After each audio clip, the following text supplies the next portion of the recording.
Welcome to another episode of Demystifying Gay Porn. My name is IK Grande, and if you've watched gay porn in the past 12 years, I've definitely helped you get off. So today I have a very, very special guest. He's been a coworker and a friend for a long time. I think we started working together in, 2013, 2014? Yeah, I would think so. That's got probably about right. Yeah, it's been a minute. One of the best models I've ever worked with. Gives you such a great performance. So he's a international porn star, content producer, also now a YouTube star, right? Because you have your own page. Yeah, that's You're slowly doing some stuff. building. Just started that a few months ago. Yeah. So just for the tarot readings. Yeah. So please help me welcome Adam Russo, or Adam Keith, which we will go into as well. How have you been? Oh my God, it's been a roller coaster, really. It's been the past 3 years have been kind of up and down with all kinds of things happening. Some major life-shifting stuff, and other things have been really great. And I think the most important thing, really, for me, is my new spirituality and going through that. I think that was the biggest breakthrough. And also going and discovering my acting ability as well. Going to these acting classes, doing shorts, getting callbacks, doing all of this. Just another beautiful craft to do. And the funny thing is, when I went into porn, I wasn't like, oh, I'm going to be an actor. That was never even on my radar. And it was just that people said, oh, you're a good actor, because I did a lot of stuff for, Icon Mail, which is all more, that's right. a little more dialogue driven and stories. And I'm like, because I had friends who were actors and everything else, so you pick up a little bit of something, and I'm like, well, and someone's like, I want you to do a series. It was a vampire witch series, and they were really trying to, and it didn't have anything to do with porn. It was just that they were doing the series, and they wanted me to be part of it. And I said, well, if I'm going to do this, then I'm going to take some acting classes. And that's when the acting classes started coming in, and that's when my life shifted again. Yeah. And it's been interesting because, I've been kind of pulling myself out of the porn for the past, I guess, couple of years now. Because I've been trying to go more into the mainstream, which has been happening slowly. Yeah, last time we did anything was 2017, if I'm not mistaken, in New York. You were still in New York at the time, right? I was never living in New York. I was always living in Los Angeles. Oh, why do I think you were in New York? I visited so much. Okay, all right. I was there a lot. Yeah, it was your second home. Okay. So you've always lived in LA, and the acting bug came after porn. Well, the funny thing is, I have lived in New York, but not when you and I were together. Okay. Not when you and I met. And I've lived kind of all over the place. I mean, like Philadelphia, New York, Miami, Tucson, Kansas City, San Francisco, and now LA. And I've been in LA for a good, I guess 10 years. Do you like it? I love LA. I really I miss do. it. I didn't realize how much I missed it until I came back this time. It's such a great place, and it's, I did love New York when I was there, and I thought I would never leave New York. And then 9/11 happened, and that kind of shifted things. But and I still go back, obviously, to New York quite a bit. But I have no desire to live there. Yeah, it's so much easier out here. I'm outside. I'm in New Jersey. I'm based out of New Jersey. I commute into the city for work, and I got to tell you, I wish I didn't. I think I've gotten my fill of New York. Right. So that's why coming here is one of those things where I'm like, wow, man, these people kind of have it right. Like they know it's, people make money here, but it's also their way of life is a little different, I think. Like it's a little more, like they get it. Yeah. I think, about New York is like, if you're young and you want to be ambitious, which I was at the time, is like you want to move to New York because you're like trying to make it, know? And if you're successful, like really successful, I mean really successful, because you have to have a lot of money in New York. Yes, you do. Or you're, wealthy and you move to New York. That's it. It's like that middle ground, like a little bit older and just not, I mean, you're doing well, but you're not doing New York standards. New York standards is completely a different thing. It's just, you need to be making buku bucks to really have a nice lifestyle. Yeah, it's funny you say that. I was just talking about that with my partner, how we were driving. We usually fly out of EWR, Newark, and we flew out of JFK, and we were driving there, and these huge apartment buildings all over the place. It's just, it's just so many people on top of one another. Right. And do you remember Saxon West, porn star? Yeah. He once told me, he moved to San Diego for a little while, and after living in New York for such a long time, and he was like, I don't know what I was thinking.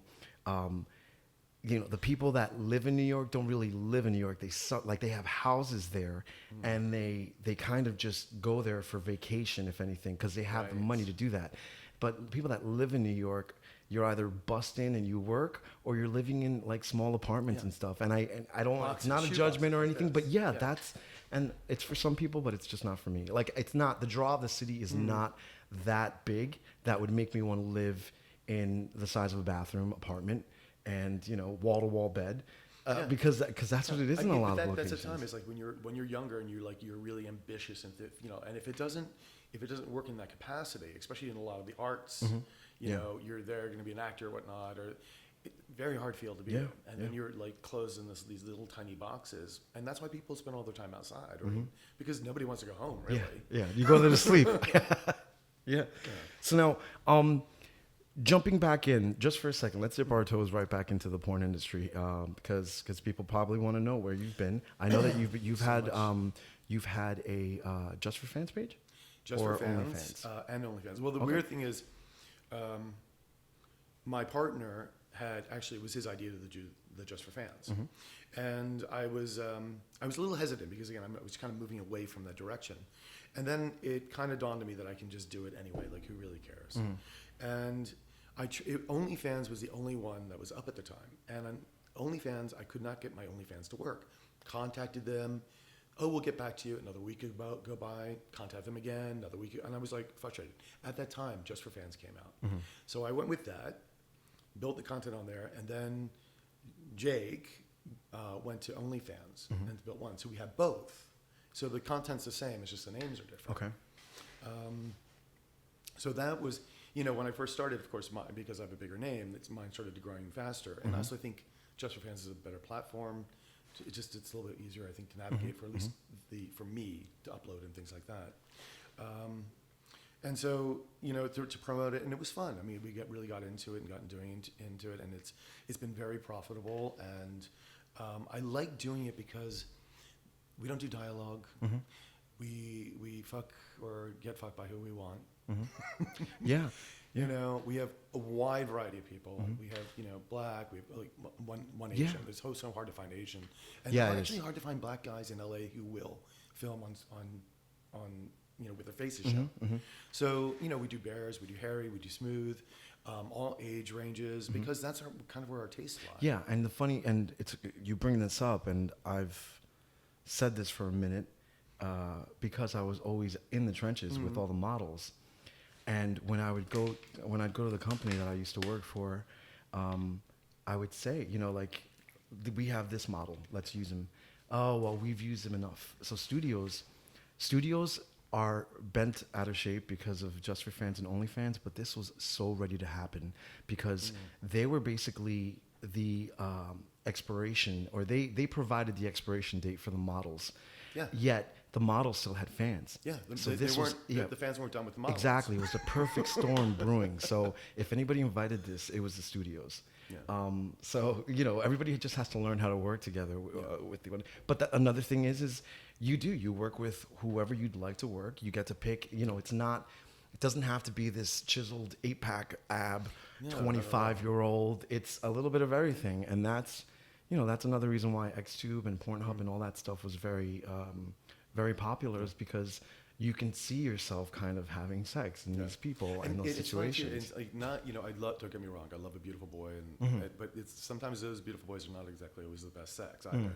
It seems rather vacuous they sometimes, look pretty, doesn't it? But they're not that much fun. The most important thing for us, especially after having sex, is really the connection. And so, yes, you do see, dick in a hole, whatnot, but it's really, I want to focus a little bit more on their expressions. Like, I want to see, when a bottom is getting fucked, I want to see the expressions on its face. I want to see what's going on. I want to see more of it. And also when we film, we keep the camera moving because your eyes moving, especially with today.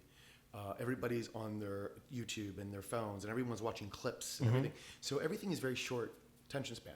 So if you just have a stagnant camera, their attention goes way out the door. Yeah. So you need to keep the eye engaged the entire time. I have an issue now. I'm working with Treasure Island. I work with Max, who Max was, while I was at Dark Alley, Max was like my main competition, So now I'm working with him. So it's interesting,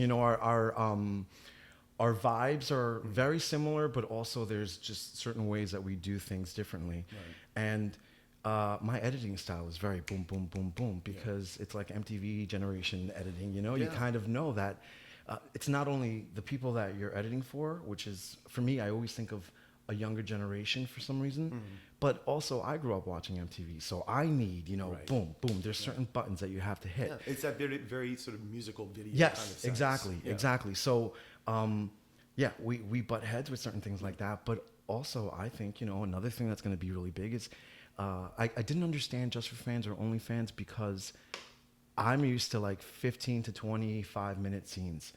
But now, when I would go on, I'd find certain models and I'd look at them and I'd be like, I'm curious to see what they're doing.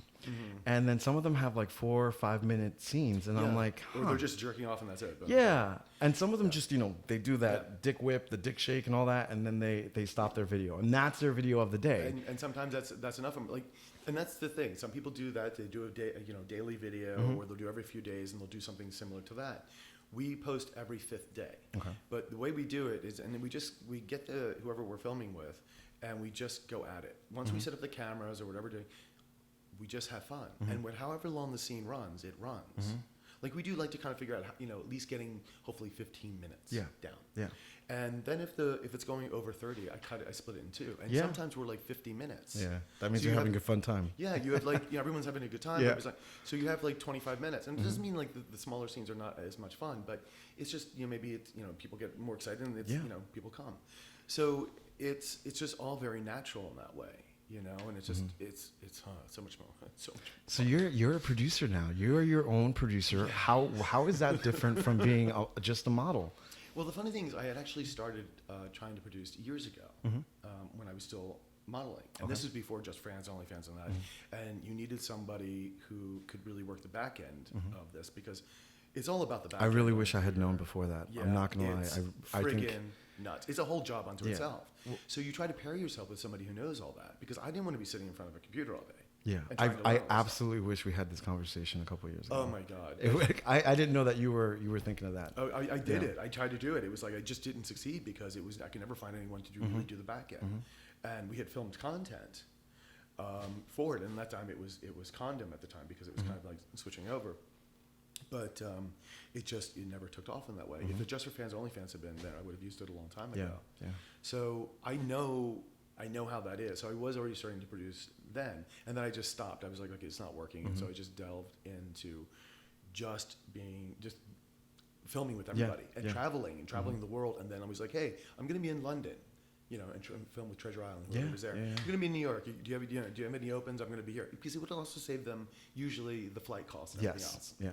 So, and for me, I would go and do my other things there as well. And so it was just, I was using also the filming as a promotional tool for my, you know, personal, you know, one-on-one. Yeah, no, it definitely helps. I mean, even with that and even with escorting, I would always, you know, we would have models come in and they would, our scene rates, I think, are fair for the amount of time that we have people in a studio. Yes. And sometimes we would get people that would, you know, I'm not doing that for that. And I'm like, listen, you're going to be here for an hour and a half tops. You're an escort, so the minute the scene comes up, if you've never done it before, you're going to get more attention. So it's kind of like you're helping each other out here. You know, it's like California studios, they keep you in for 2 days and stuff. They fly you out. They have more money. Good for them. But, you know, you're really working for your time. I mean, it's a lot of time. Yes. And if you balance it out per hour, it's much less per hour. Yeah. It really is. As opposed to walking you're getting in. So much more money. You're really not. No, it sounds very, it's you know, a lot of the studios here have prestigious names. They've been around for a minute. But yeah, you are working harder. I mean, there are some studios I saw occasionally. Someone calls me here in LA and it's easy, and you know they do well. But it's not like, you know, sometimes it's a 3 to 4 hour shoot, and that to me for what they're paying is fine. But there are times I'm like, okay, and I always ask usually, you know, like what, you know, is it going to be stills? Is this and that? Because I know the timing. I know how, like, am I going to be doing this? What else do we need to do? You know, the whole thing. You know, the testing procedures for some of these studios.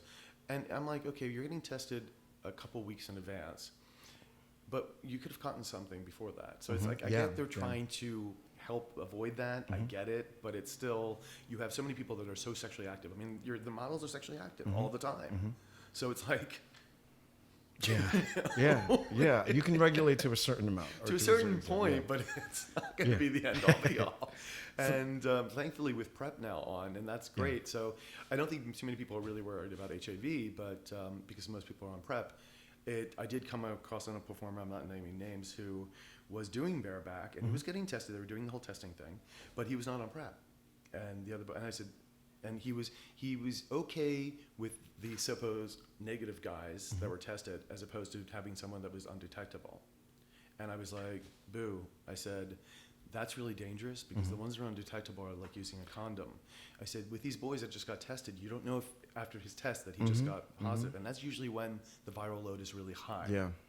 So, get yourself on PrEP or, know who you're fucking with. Yeah. So.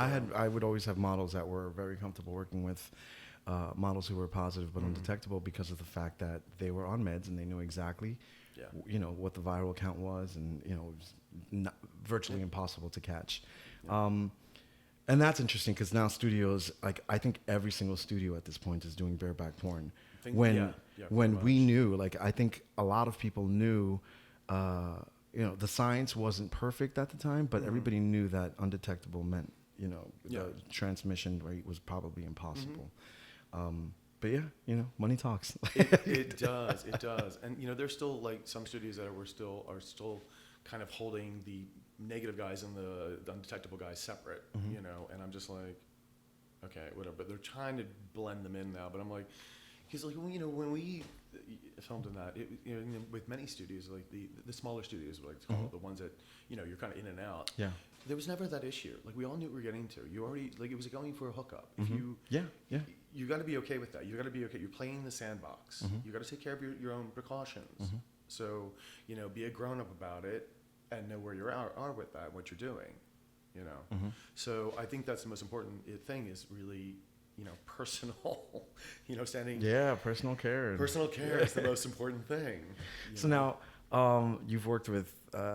Almost every studio, right? At this point, pretty much. The funny thing is that Men at Play and Raging Stallion both hit me up recently, and I've never worked with them, and I wanted to at that time. I turned both of them down. It was just too much of a thing. I'm not trying to be Adam Russo anymore. It was like, oh, we need to fly you here, we need to get tested, and we need this and that. And I'm like, you're like, oh, brother, I'm over this. Exhausting. So now, okay, so we are. Before we go into Adam Keith, I want to ask you a couple questions. What was your, like, off the top of your head, immediate best experience in porn? Ooh. I know there's been a lot, but I'm trying. One that you're like, wow, like you took a moment and you were like, I can't believe this is my job. I can't believe I'm having so much fun, and I can't believe I'm getting paid for this. Okay, you give me a second here. Yeah, no worries. While you do, I will tell... by the way, fuck is one of my favorite words, I'm just saying. Yeah, while you do, I will tell the audience that you are by far, when it came to showing how much pleasure you were having, one of the best models that I've ever worked with, because you just get every single, I always knew whenever a model, and I'm thinking in particular the Tex Davidson scene that you did, and I just spoke to him. I love Tex Davidson. Yeah. We did that scene in California. Actually, I think when you think about it, I do see that scene pop up a lot. Yeah. It is actually one of my favorite scenes. Yeah, that was fun. That moment, I think in the beginning, I put that first penetration moment, and you throw your head back and your eyes roll. I'm like, this is exactly what I know. I have to zoom out. A lot of people will zoom in to get the penetration shot. Right. No, man, you got to zoom out and get the response because the dick's going in the hole. I mean, you can tell when someone's having a good time and when someone's coming in just to get paid. Yeah. And at that point, okay, get the close up and get the full penetration. But Tex is a really sexy man. Yeah, and a beautiful dick. And I was like, and unfortunately now now we're doing Just Frank. He's unfortunately in Texas now, so it's a little bit further away. But we still talk to each other on Twitter and whatnot, and he's really sweet. Yeah. But that was really a really wonderful scene.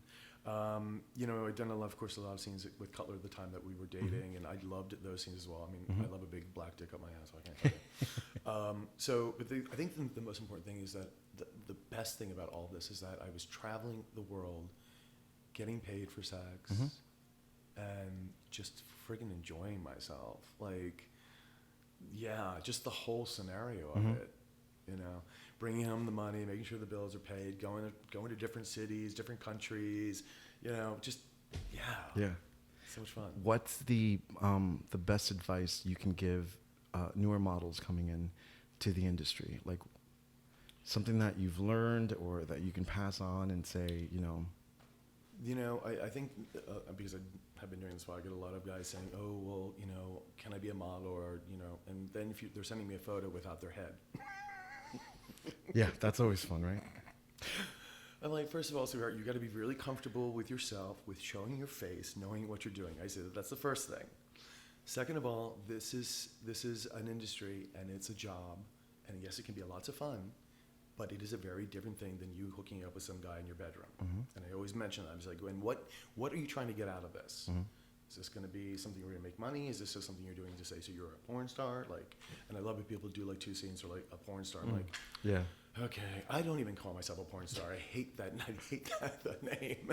But You've earned it though. I mean, yeah, I've been in the industry long enough that I can say, okay, yeah, I guess I am a porn star. Yeah. But it's like, yeah, like, what are you going in? What's the dynamic for you? So these are important things to remember, because when you're out there in the public, especially nowadays, you can't retract your image. It's not going to happen. Once it's out there, it's out there. So you got to be completely and utterly okay with that as well. Because you're not going to be able to say to a studio, can you take that down? Even the studio does take that down. That image, that video has been copied somewhere else. Someone's downloaded it. Someone's put it up. It's forever. It's forever. It's out there. It's not going to hide. You know. So you really, really got to remember that. And I think those are the most important things. If you're going to be in, you know, again, in front of the camera, know that it's also performance. If you're going like silent, there's quite nothing, or you're just like,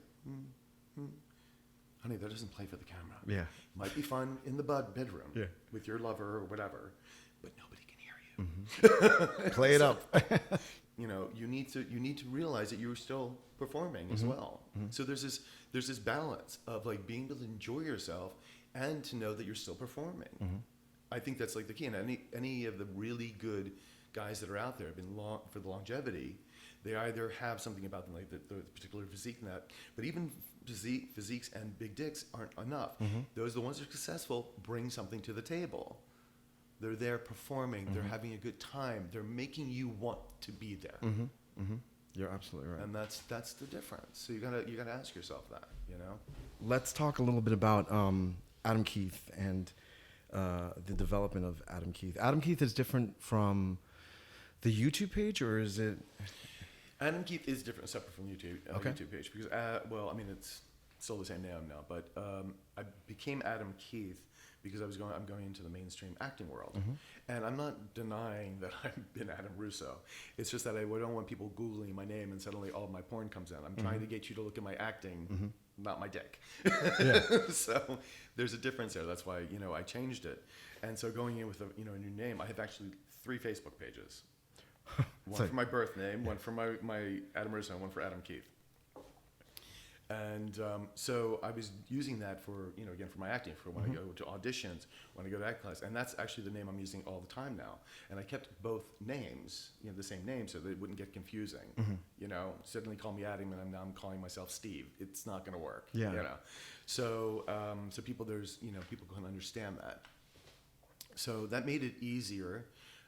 Moving into that, so I was actually going to acting classes, doing shorts and all that, and that's still progressing, and it's progressing nicely. I mean, I really feel very confident about it this time, and my acting is so much. I mean, it's improved. Like, just I love what I'm doing. I really love it.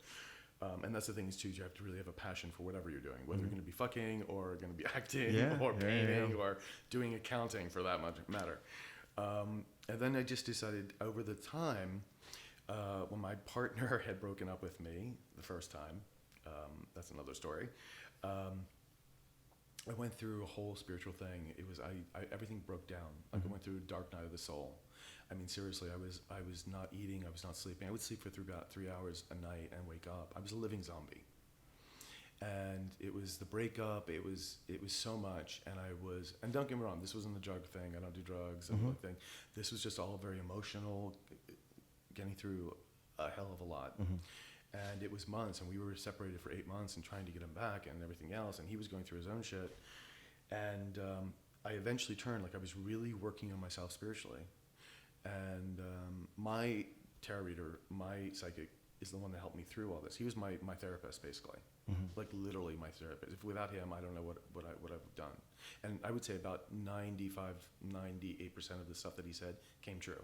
Stuff that I deemed like, no, that's never going to happen, came true. Like he predicted. I was like, so I use him all the time. But now, so in that course of that time, I was also listening to a lot of other readers, because it was like therapy to me. It was like to relax and rejuvenate and say everything's going to be okay. So I was watching a lot of different readers, and I was learning to pick up the cards. Now, when I had tarot readings many times throughout my life, and I loved it. So I was working and when I had the tarot readers before, tarot readers would tell me that you can read you can read these cards. So I already had this sort of gift anyway, and I'm actually writing a book as well. It's about sort of a fictional autobiography, actually. So it's about good and evil. Okay. Because I've had a lot of experiences through my life. Some very bizarre experiences. And so after watching all the tarot readers, I was starting to pick up the cards and how to read them. And then I finally bought myself a deck, and I didn't really kind of use it. I was just kind of there. And finally I decided to look up readings, and then it was just right. Something told me that it was time to start reading. And I decided to do the YouTube channel, and it's been about 4 months now, or maybe 4 or 5 months now. And I do a weekly for every sign and a monthly for every sign. And I tell you, I love it. Like, I just love doing the readings, because the thing is that you don't have somebody there. I do personal readings too, which is a little bit different, because somebody's asking questions. But when you're doing just an open general reading for a sign, you don't know. It's like it won't resonate with everybody, of course.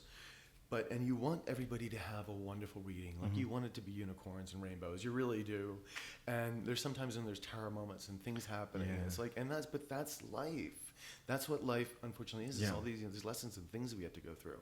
So it's like kind of counseling, and like saying what's going on, and say, okay, but there's a light at the tunnel here. Like, but this is what you need to do. You need to keep your energies balanced. You need to keep your energies high, because if you're in these low energies of doubt and regret and sadness, and that's exactly where you're going to stay, and you're not going to manifest the things you really want.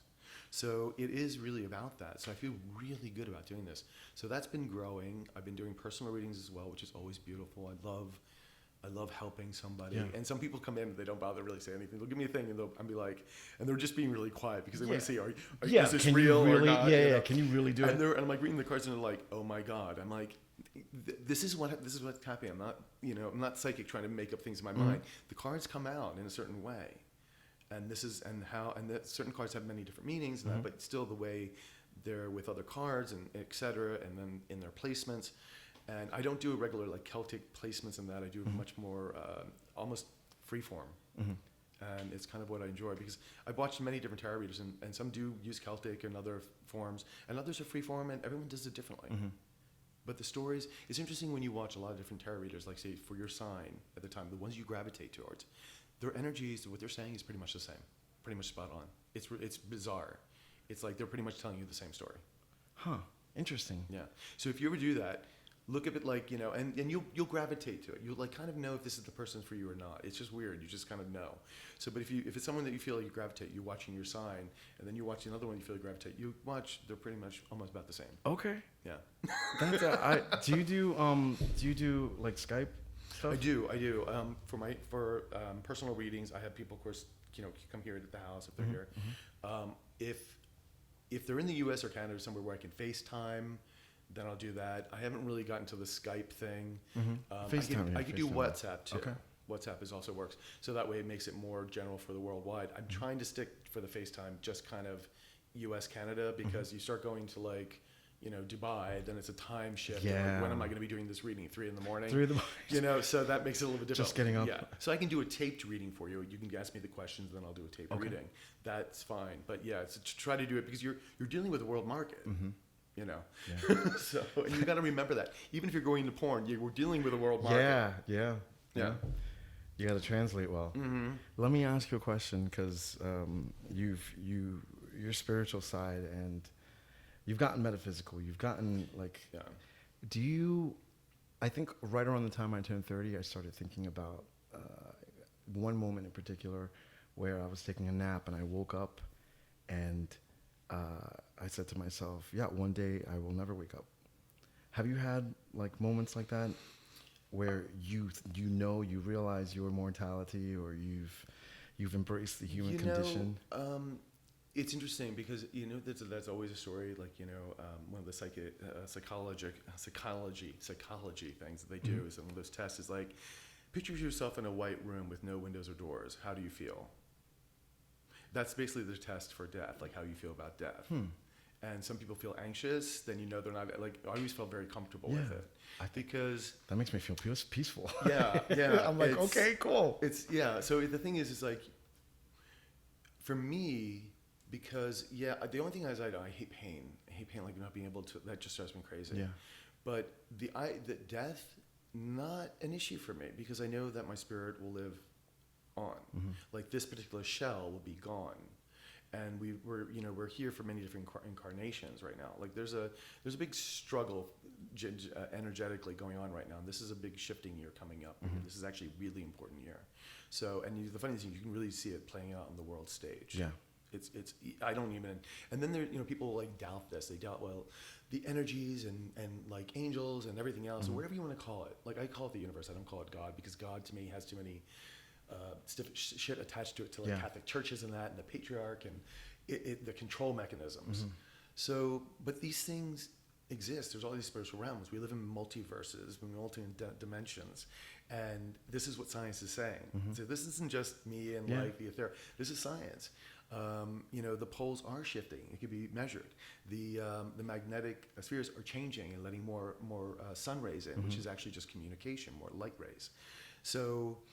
And light is very interesting itself. Light does a lot of things. Everything is energy. Everything. This table, me, you, it's all atoms spinning. It is all an illusion. It's just energy. Yeah, it's all an illusion. It's absolutely right. And the Schumann resonance, which is the vibration of the earth, has been going up and spiking. The energy of the earth is actually rising. And that's what we're doing now too. This is the whole point. That's why you're seeing all this like fucking crazy shit on the world stage. Yeah. You're seeing everything that's being exposed that has been wrong. I mean, you really, every time you look, it's like this, that, pedophilia, like anything in your life. People have been going through shifts. People have been like everything. People moving. You just ask people. They're like, "What do you?" They're like, "Ah." Yeah. And this is a really important time. So I opened this channel because I also wanted to help other people through that. I wanted to help them get through these times too. And to me, this is really important. It's a really important work. It's giving back. So now, when someone's looking for you, right? Where are they going to go to look for you? If they just go to YouTube, just put in Adam Keith. I should pop right up, and then my email is there. It's either in my description box in the videos, or you can go on the YouTube page and in the about section. There's the email, my about the fees and that for the thing. But if you just go on the Adam Keith YouTube, you can watch the videos. The free videos for the monthly and the weekly. You have a good following too. Yeah, it's picking up. I mean, it's over 1,000. It's like it's about 1,100, which is interesting because it's not as big as a following in some of the other things. Like when you take your clothes off, you get some of the bigger following. I mean, you do. I make documentaries and stuff on the side, and I'm trying to help the world, and my following is like 37 in my moonlighting job. In my poor job, I'm up to like 27, which is still nothing because I haven't taken any clothes off. There are models that I. For 27, well, I mean, I think. Well, I've been doing it for a minute, so I feel like when I say I've been helping you get off, I've definitely helped people get off. For me, it's not about the director, it's not about the producer. Yes, we're putting it together and we're making sure stuff happens. You guys are feeling comfortable and stuff. You guys are hitting it out of the park. This is therapy as well. It is. Like you are providing such a service to people. They're paying for it, but they're also. It's just like body work. It's just like anything else. It's psychology. It's they're having a good time. They're enjoying themselves. People say, I was just thinking of them. I'm like, were you touching yourself? I was just thinking about you. Yeah. There's something to be said about the work that we do, and I think it's being taken a little more serious. The more we get into it, and the more mainstream it is. Hey, I think again, like I provided because people are like, oh, some people, very few people now, but people did think of like porn, blah blah blah, like oh, blah blah. Honey, how many people have you made happy today? Yeah. Seriously. That's a good way to look at it. Seriously, how many people have you made happy today? How many people have been in ecstasy and happy? Yeah. How many people have you made that? Really, tell me. Yeah, I've had, I have friends that work in government jobs. I have friends that work in all this stuff. And for a long time, they looked down on me because of the fact of what I did. But I'm like, dude, I'm traveling. I'm not, I'm not a model per se, but I'm traveling. I'm meeting a whole bunch of people. I'm having a good time. Do you travel for work? No, you're probably just stuck in an office. And, that's probably working for you, but don't pass judgment on shit like that. Yeah. And I'm sure, these are the same people that would come to the office and ask for free DVDs whenever they could. So, you're doing just the same thing. You might not think it's the same thing, but you're partaking in the entire structure of this. You are a consumer, if anything. Yeah. What do you expect from the new year? Oh my God. Since this next big change just happened really over the Gemini full moon, which happened on December 12th, I told you about my tower moment earlier today, and getting through that, I really do think this is going to be very transformational. I'm really looking forward to it. Like, I just feel that things are going to open up. I think it is, and I tell people this, is like the people that have been doing the work on themselves, whether it be spiritual or whatever, if you've been working on yourself in some capacity, or working at something in a good way for the benefit of more of the general public, and because you have some people are very selfish, and that's not going to play out nowadays. So you're going to have an easier time in 2020. It's probably going to be a very transformational time for you. The world stage is going to be a bit of a mess. The better energies are gaining ground now, but it may not look like that, but they are. But if people are resisting the change, resisting, things. You see all this racism coming up, and all this stuff about people can control everything, and about these billionaires taking all the money, and that's there's going to be lots of tower moments. It's going to be a lot of change, and it's not going to be that good. You're going to have your own tower moments. Now, they're all playing their part. Everyone here is playing their part. Donald Trump is playing his part, even though he doesn't know it. Okay, he was the catalyst for a lot of things to get things exposed. He is a savior? No, he's an egotistical liar. But everyone's playing their part, and everyone here is to go up in vibration. Everybody has that ability. Everybody is supposed to. So no one's like, completely evil. People can have times where they're like, oh my God, yes, I see the light now. Truly see the light. Not bullshit like blah, blah, blah. And for those who don't, are going to wind up going to jail and things like that, and things are going to be happening.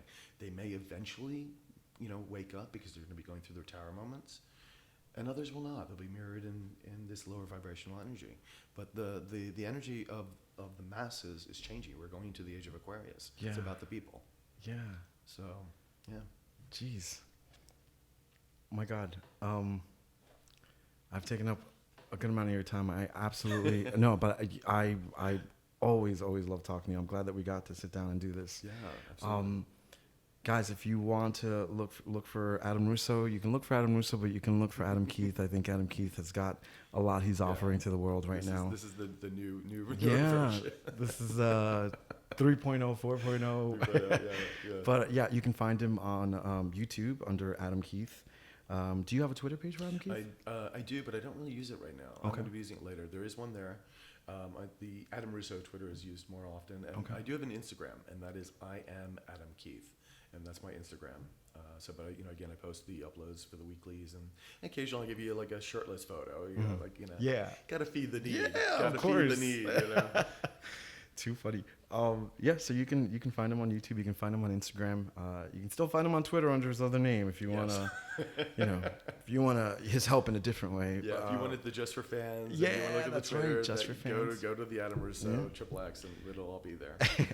But guys, if you like what we're doing here, again, you can find this podcast on any directory that has podcasts: Pandora, Spotify, Apple, iTunes, all that fun stuff. You can also see it on YouTube. Wherever you go, though, rate it, click subscribe, show us that you like what we're doing here, which is demystifying gay porn and talking to models and, just seeing the other side of what they're giving you. And, you know, if you consume one part of it, you should be able to consume the other part and enjoy it. Once again, my name is IK Grande. I've been your host. Special thanks to my guest, Adam Keith. And if you've watched gay porn in the past 12 years, I've definitely helped to get off. And so is he. Cheers. Take care.